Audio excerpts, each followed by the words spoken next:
Welcome to Backstage at the Enharmonic. I'm your host, Sean J. Kennedy. Today's guest is award-winning percussionist and composer, Dave Black. Dave is a prolific composer and arranger. He currently serves as Vice President and Editor-in-Chief, School and Church Publications for Alfred Music. In this episode, Dave shares stories about his youth and meeting Louie Bellson and how it changed his life. Dave is the co-author of the Alfred Snare Drum Method, the world's #1 selling snare drum book. I've used it with my students for over 2 decades now, and it has become the industry standard in snare drum teaching. I had the opportunity to meet Dave a few times and to hang with him at the NAMM show in California, and having used many of his products over the years, he became sort of a hero of mine because I'm a drummer and a composer as well. And oftentimes when we meet our heroes, they don't live up to our expectations. However, with Dave Black, he surpassed everything that I had presupposed about him. He's a wonderful guy, an incredible musician, and a giving person. So I hope you enjoy this episode of Backstage at the Enharmonic. Hey Dave, are you there? I'm here. Oh great, thanks for taking some time to be on the podcast. Thank you for asking me. I'm looking forward to chatting with you. Can you remember or recall something about the earliest memory you ever had of music having an impact on you in some way? Yes, actually I can, and it actually pertains both to music and to drums. And we were living in Santa Fe, New Mexico at the time, and I was in elementary school. I was 7 years old, probably around 7 years old, second grade. And I just remember, the parade going down Main Street and stuff, and being there on the side, and just that energy and that excitement when the drumline passed by, whatever. So I think that was really kind of my first introduction into, not only the music part of it, but just that the power and the thrill of the drumline and sync or whatever going by, whatever, just really got me going. And so that was really it. I mean, I never wavered from that. I did start off on guitar, and that was strictly at 7 years old, but that was strictly an economic thing because we couldn't really afford, a snare drum at that time or whatever. So I bought an inexpensive guitar to start off on, and then switched to drums in the 5th grade. But that's my earliest recollection. Your drum lessons, I guess they were through the school system. You joined the school band and orchestra? Yeah, and I studied. We had a really good elementary band or whatever. So I started in band, concert band in 5th grade or whatever, while I studied simultaneously privately through our local music and arts store. Okay, and was it just drums, or did you venture into melodic percussion as well, or piano? No, it was only snare drum and drum set at that time. But I had a couple of years of private study with guitar, so I was pretty, well-versed in scales and comping and chords and, melodic content. So that was actually, it's funny looking back now. I always tell people who go into percussion or whatever that it's a good idea for them to study a keyboard instrument or guitar or whatever, just because it helps with the information and the transfer to mallet instruments and ear training for timpani and all the other things that go with it. That wasn't so much the case back when I started, but in retrospect, whatever, it was a great thing that we couldn't afford that snare drum, because I did take guitar lessons, like I said, for those couple of years, and I think it helped me tremendously, as I moved along my journey, because obviously in junior high school and high school, I started playing mallets in the symphonic bands and the all-state orchestras and stuff, and then, of course, when I became a music major at Cal State Northridge, my degree was in percussion performance with a minor in composition, and I think without that training in harmony and all that kind of stuff or whatever, that would have been a little bit more difficult. Right, because now we have so much focus on total percussion. In retrospect, it looks like a lot of guys that are, in their 40s, 50s, or whatever, accidentally almost had a total percussion background in their youth. It's true, but I had an incredibly gifted and incredibly dedicated junior high band director named Clemmy Weems, Weems.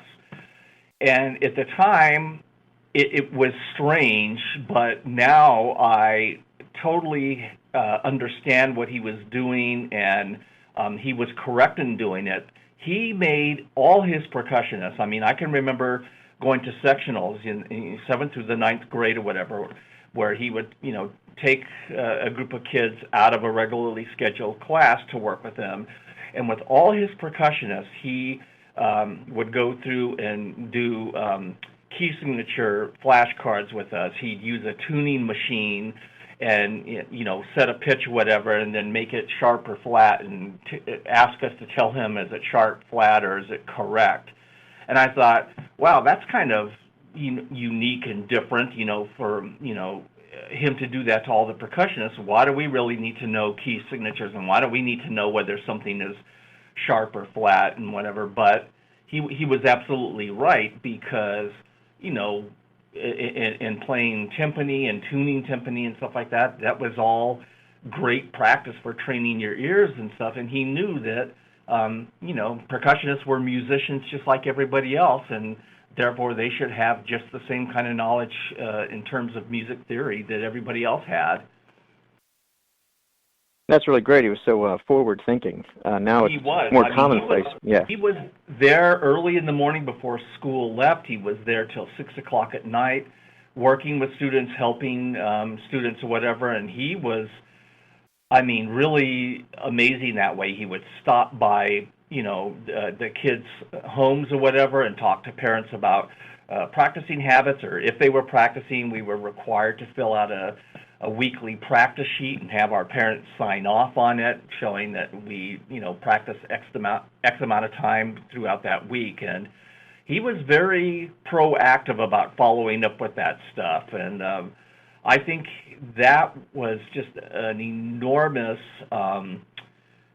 I would say he was one of the more influential, or probably the most influential person in terms of me becoming interested in music and wanting to take that path, because he was so dedicated. He was such a good teacher, and so thorough and so enthusiastic about it, that it affected a lot of students in a very, very positive way. Was he able to see your rise in the music industry? Was he around long enough to see all of your successes? He is. He's still around, and oh, that's great. He's been very well aware of that or whatever. Matter of fact, over the years, I've sent him things that I've done. One of the first concert band pieces that I wrote, I dedicated to him, and sent him a copy of that piece and a recording and stuff. And he's very well aware of my career and what I've done and whatever. And he also knows that any interview I do or anything that's ever been printed or written, he gets mentioned in that as, one of my early influences, and somebody who did it the right way, and who all teachers, I think, should imitate. So, he's been very supportive, and he's thrilled and stuff. He drives a bus now because he retired from teaching, and he does it for fun, like for groups that want to go to Vegas and Atlantic City, stuff like that and stuff. But he's a wonderful guy. Very, very laid back, very humble. He just was that combination of a great, passionate educator who was totally in it for the students and not for his own personal gain. That's fantastic. So you mentioned your first concert band piece. It's one of my questions was going to get into that, because when someone looks at your resume, you've done so much in the music industry, it's hard to focus on one thing. You mentioned your percussion. You played in academic areas and went to college for percussion performance. but I think a lot of listeners might be more familiar with you from the publishing industry, maybe. Right. When did you first start arranging? What influenced you? Like, how did that start? How did you, you were a drummer, and then all of a sudden you're a composer and an arranger and a leader in the publishing industry? Well, that is directly related to Louie Bellson.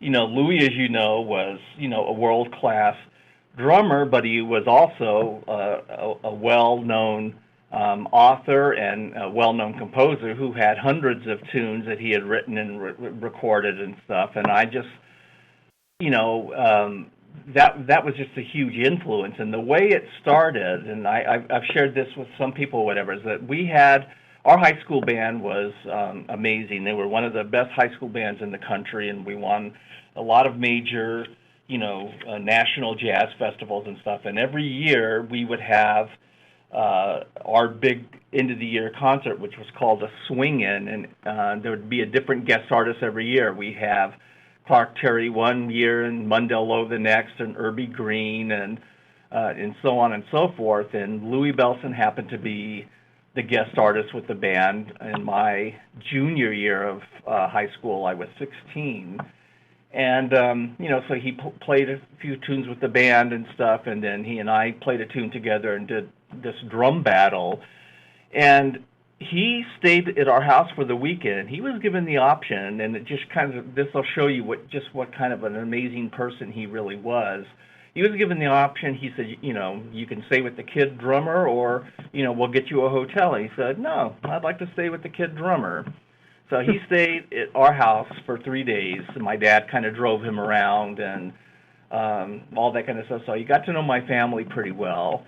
And we just hit it off beautifully, whatever. He just kind of saw something there, and I, of course, was over the moon. Here we had just performed together. He stayed at our house, and, he went back to California, and I was in Maryland at the time. I lived right outside of Washington, D.C., and so we kept in touch and stuff, and it was coming time for me to make choices for colleges and stuff, and I'd already been accepted to the University of Miami in North Texas with scholarships, and he wrote scholarship recommendations for me. But in one conversation we had, he says, you might consider coming out to Northridge. He says, I live in Northridge, and you can hang out with me and study with me, and Northridge has a great jazz band with Joel Leach. And so I did a complete turnaround in January of my senior year in high school, and decided to make the trip to California.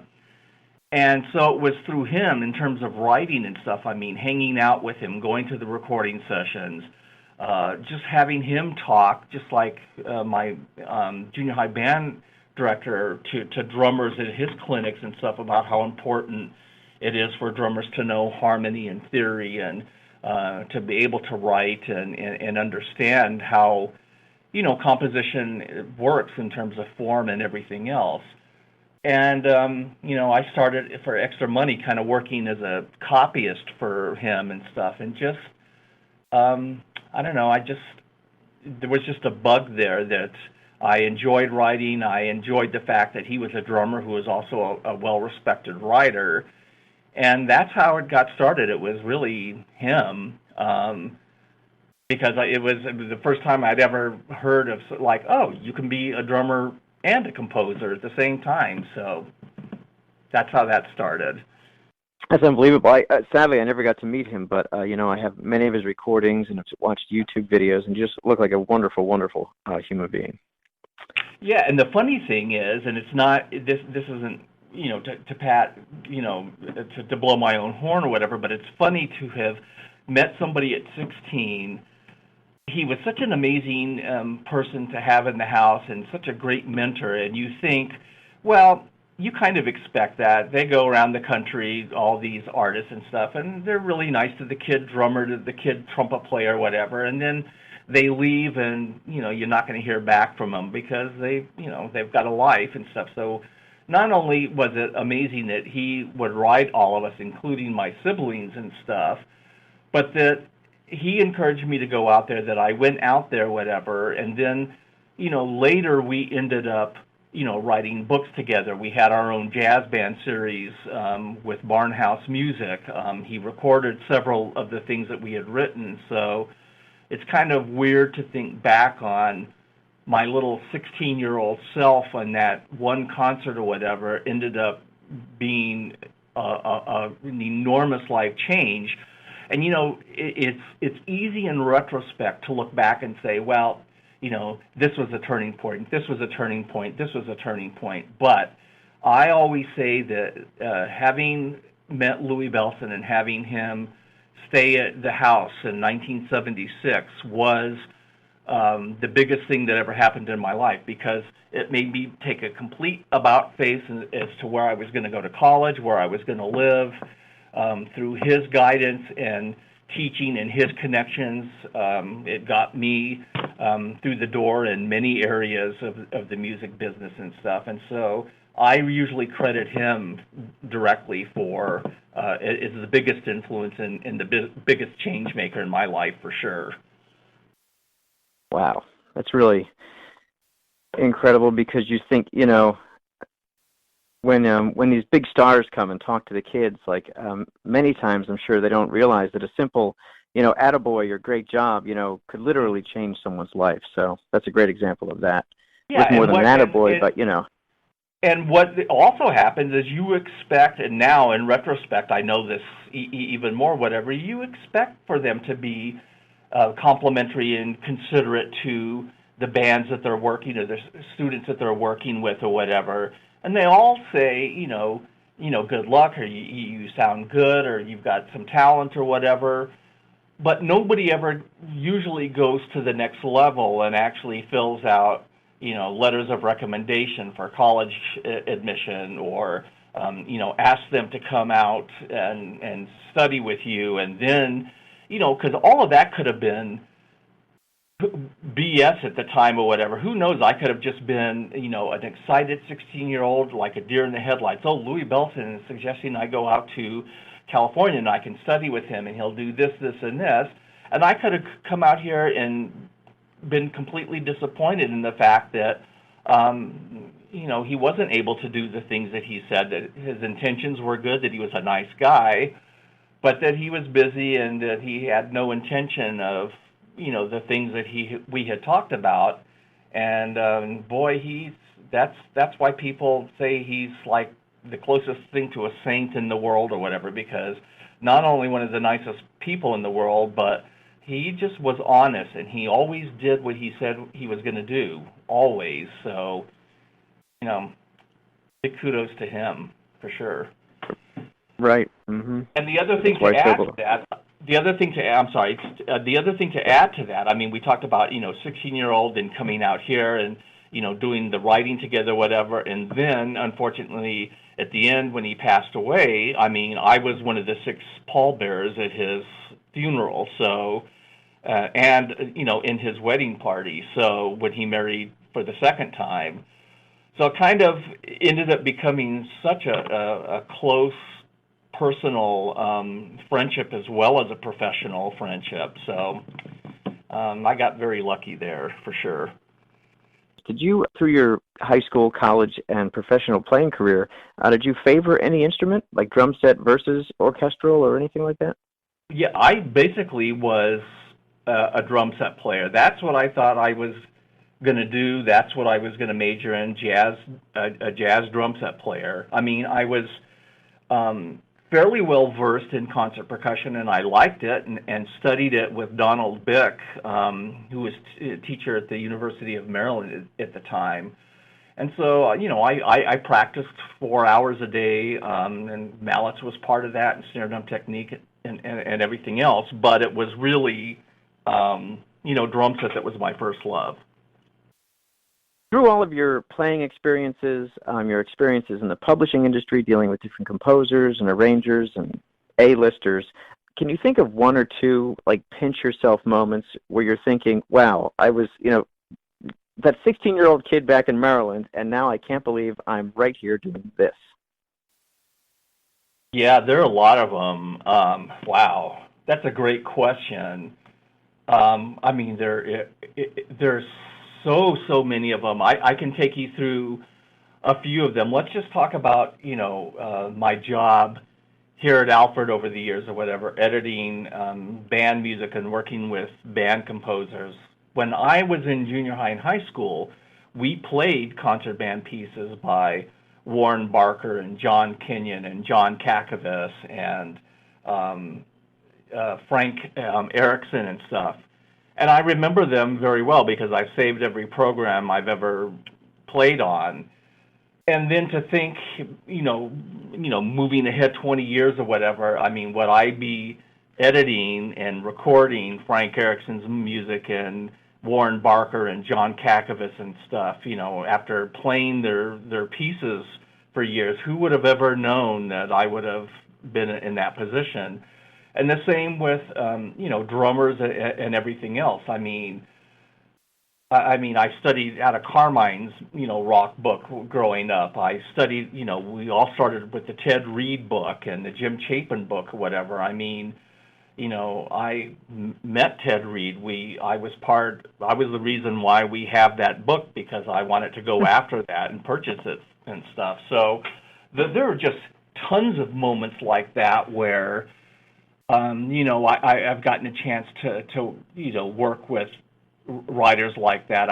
Steve Smith. We've talked about Carmine a piece. We've talked about Louie Bellson being published with us. We're talking about just about everybody. And through my either hosting the PASIC convention in '91 or being on the board of directors or, all the other things that kind of go along with, being in the industry and stuff or whatever. There's not, as far as drummers or percussionists are concerned, there's not one of the greats that I don't think I haven't met. Wow.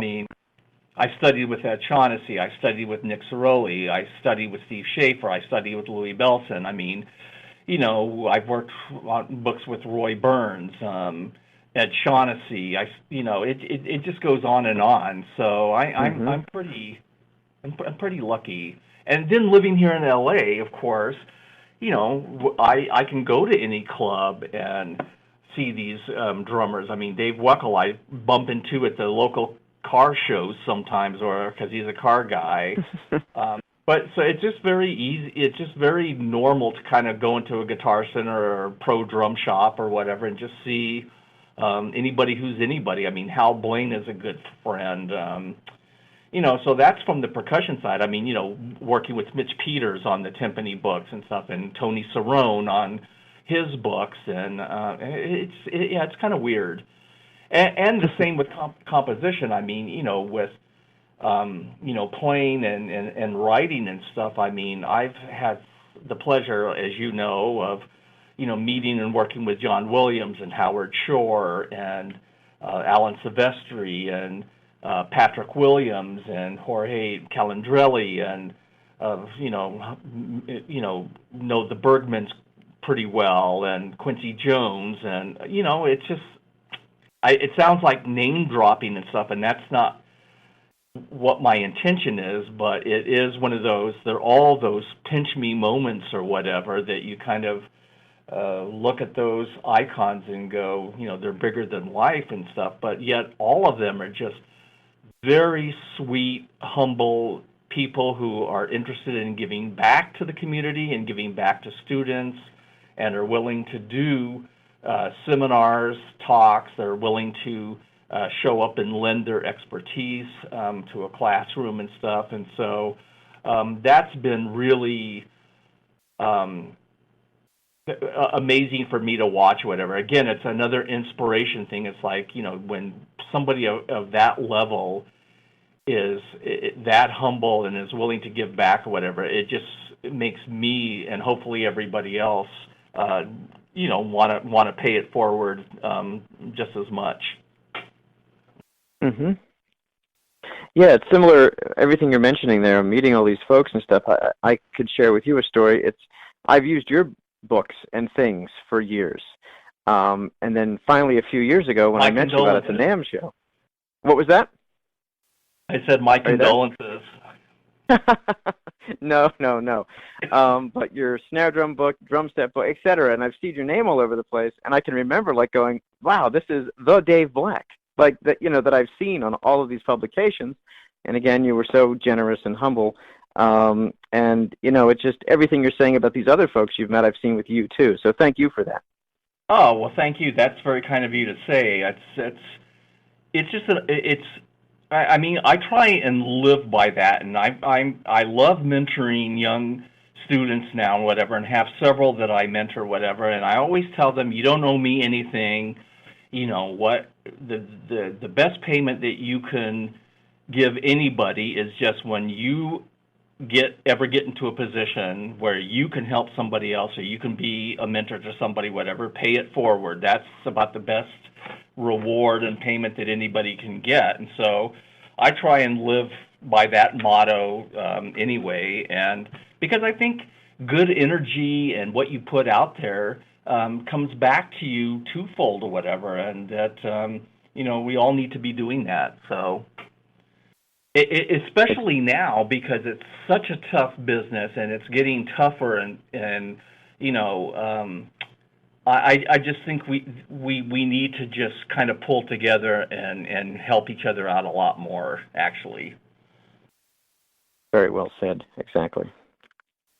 Do you listen to music for pleasure? Because you're in music all day. When you leave the office, are you excited to listen to music in the car, your iPod, or anything like that? Sometimes. Yes and no. Mm-hmm. It's funny because you're right. I have a piece of music in my hand every day, and especially when I was doing all the concert band and string orchestra editing and stuff, I mean, I'd have to listen to those pieces. I'd record them, I'd edit them, then listen to them again after they had been pieced together, and on and on and on. And so I love that or whatever. And yes, I still do. Sometimes, if I've listened to a lot of music in one day, whatever, the car ride home will I just want quiet.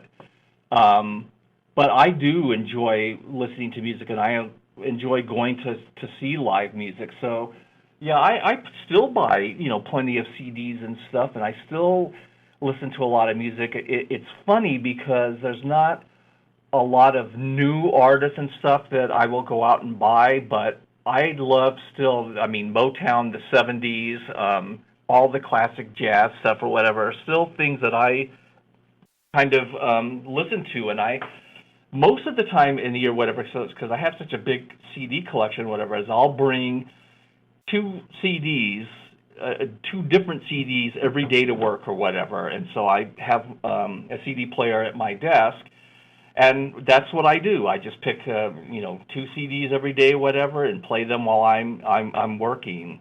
And so I'm always kind of keeping up with what's going on, or, reminding myself what a great record or a great piece, something was. So, yeah, I still very much enjoy listening to music. Do you have any activities or hobbies or anything outside of music that you're passionate about or just do for fun? Yes, photography. Mm-hmm. Photography is a major hobby of mine. Photography and travel. And actually, I've won a couple of photo contests, and I have a website and a couple of books on photography. The website is www.daveblackimages.com. And so that's what I do for relaxation and to kind of get away from, the writing and the listening to music all the time. And what's interesting is that I find that there is really a lot of similarities in the two. I mean, you have to be patient with photography, just like you do with writing. It has to have the right amount of balance, just like writing a piece does. And you know what I mean? It's got to have, the 2/3 rule and the 1/3 rule, and it's got to be, it's got to tell a story like a piece of music does. So it's very much like music, only it's a visual medium rather than an oral medium. But it accomplishes the same goal. I mean, you can listen to a piece of music that somebody's written, and it can take you to that that country or that place or whatever, or conjure up all kinds of emotions and stuff. But a photograph can do exactly the same thing. It can convey sadness, happiness. It can convey a struggle. It could take you someplace to a foreign land or whatever that you've never been to, and you feel like you're looking into a window, kind of thing, into that whole country or that whole culture. So I am very passionate about photography. I don't get to do it as much as I like, but when I do travel, that's my big thing, is photojournalism. Underneath this podcast, I'll put links to your website and your photography website as well, so listeners can go and check those out and visit your pages. Okay, that's great. That's awesome. Thank you. So that's about it. Dave, thank you for taking the time to answer my questions. And thank you. I hope to see you again soon. I hope so too. Thank you very much for asking me. Thank you for all your support. And, I'm just as proud of what you've accomplished in your career too. I mean, I've seen it, blossom now for the last several years, and it's kind of fun to see somebody who is gaining that kind of notoriety and stuff, and watching them grow and stuff. And I appreciate the fact that you keep me posted, and you send me links of things that you're writing and doing and stuff. And, I'm very proud of you. Thank you very much. It's very meaningful to hear you say that, and I'm humbled. Thank you. My pleasure. All right, Dave. I'll talk to you later. Okay. Thank you. Okay. Bye-bye. Bye. Today's soundtrack is from the Louie Bellson album, Airmail Special, a tribute to big band masters. The song is called In Roy's Corner, an early collaboration of Dave Black and Louie Bellson. You can purchase a copy of this selection directly from Dave's website, daveblackmusic.com. And please be sure to stop by his photography website, daveblackimages.com. Both links will be posted under this podcast. Thanks for listening.